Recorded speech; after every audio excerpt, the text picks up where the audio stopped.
This is one of my favourite poems. It's about a bloke from out near Alice Springs named Billy Hayes, and he was a ringer. And when you're a ringer in that country up there, when you're knocking around with the ringers, they got an accent all of their own. It's like bad English. They'll look down and see that dog down there and they'll say, "What name that dog?" And it's like if you go to America. If you go to America and you spend long enough time there, you'll come back talking like a Yank. Well, if you go to Alice Springs and you spend enough time there, you'll come back talking like a ringer. And when I get to the part about 8 seconds spin in Alice, 8 seconds spin in Alice is when you're riding the bull in the ring and he's spinning around. It's 8 seconds before they ring the bell. And Rocky Neb was a champion buck jumping horse, and Chainsaw was a champion buck jumping bull. And it goes something like this. Here's a tale of Billy Hayes from out near Alice Springs, a wild young ringer in his day who done some crazy things. He jumped bulls over fences, raced a colt up Ayers Rock, said his legs weren't built for walking, they were made for riding stock. A legend round the rodeo from Ada on to Boom, an untried horse at 6 a.m. was saddle broke by noon. No form of equine foolery Bill wasn't game to try. Only one thing ever spooked him. He was way too scared to fly. If I was meant to do it, I'd have feathers in a beak. You take the plane there in a day, I'll drive and waste a week. I'm told they're safe as houses, and mechanically they're sound. I don't see no rope or bridle, so I'm sticking on the ground. Anyway, one day Billy got a phone call from his mate in Adelaide. Got his girl in trouble and the wedding cards have been played. He said, "Bill, I don't care how you do it. You can beg or steal or borrow. But mate, you're going to have to catch the plane because the big day's on tomorrow."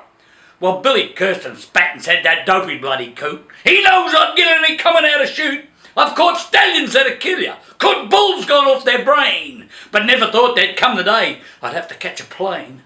Well, he led you to the airport and he thought, well, this is it. The lady at the counter said, "Where would you like to sit?" And Bill went, you know that black box thing they always seem to find? You can stick me right inside if you wouldn't bloody mind. But she just smiled politely and said, "Sir, I'll just take your bag." He said, "I don't bloody think so, and by the way, it's called a swag." Well, Bill was sweating buckets by the time they cleared the strip. He had his seatbelt on that tight, he was bleeding from the hip. But when it levelled out, he stopped shaking at the knees. He relaxed and looked around and thought, this flying game's a breeze. He unclipped his seatbelt and stretched back in his seat. Well, he couldn't stretch too far because his swag was at his feet. Then the captain crackled something. He asked the hostess what was said. She said, "Sir, you better buckle up. There's some turbulence ahead." "Turbulence? What's that?" She said, "They're pockets caused by heat.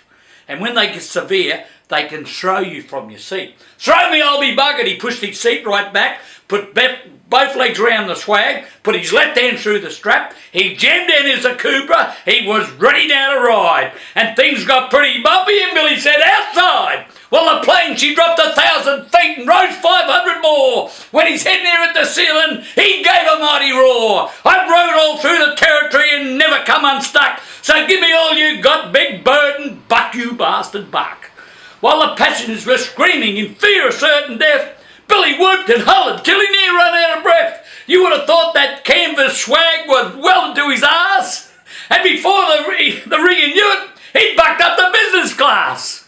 There seemed no way to tame this creature that 10 gears in reverse. Didn't worry Billy, he just bucked on through the first.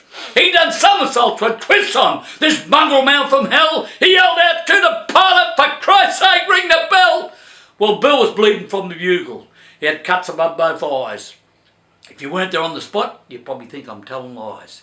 He'd been upside down, inside out, done twist and triple spins. You might have seen some great rides in your time, but hands down, Billy wins. Well, the flight returned to normal. Bill was flat out on the deck, still stuck to his swag, but he looked a bloody wreck. But he pulled himself together, got up and raised his hat. He said, "I've had some tough trips in my time, but never one like that." And 8 seconds spinning Alice proves just made of sturdy stuff. I was on there near a minute, and I reckon that's enough. Well, the first class folk were dumbstruck at this crazy ringer's feat, but Bill just grabbed the crown and he walked back to his seat. Now, many years have passed, and Bill's long give the bucking game away. Too many breaks and dusty miles for far too little pay. Now, planes are not a problem. In fact, he'd rather fly than ride. And when you talk about his maiden voyage, he chest puffs out with pride.